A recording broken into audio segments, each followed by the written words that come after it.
Hi, I'm going to show you how to use our multi-pet feature on VetRec.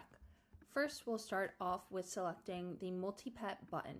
From there, you're able to enter the patient's names. My first patient is Denali, so I'll type in her name there. And then for patient 2, I'll enter Mason, who is my second patient. From there, we could hit add patient to continue adding as many patients as we are seeing today. But for now, we'll stick with 2. Then we'll pick who we're recording as. I'll choose myself, and then I'll choose the template that I'm going to use for my notes. From there, you're able to press the start recording button and be able to start your visit. For today, I'm going to upload a recording I have for Denali and Mason. Perfect.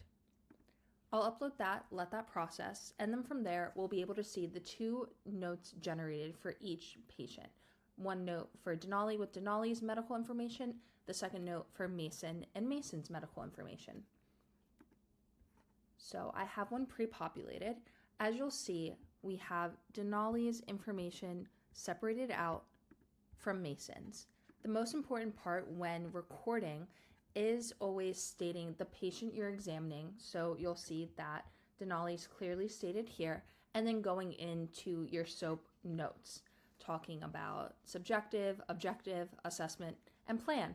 Once you're ready to move on to the second patient, being Mason, you're going to want to clearly state Mason and then the following information like you can see here.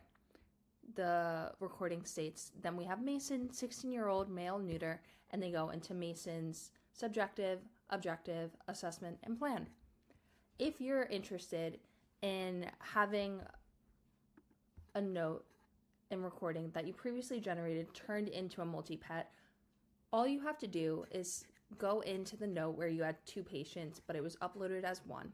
Hit the edit, enter the patient's name, which is going to be Denali.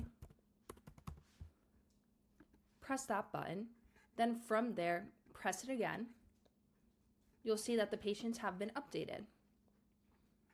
We'll also include Denali's name here. And now, if we go into our notes section, you'll notice that there are no notes available for Denali and that we need to upload them. So we'll hit Actions, Regenerate Notes, and then from there, we'll have our 2 separated notes. That is multi-pet.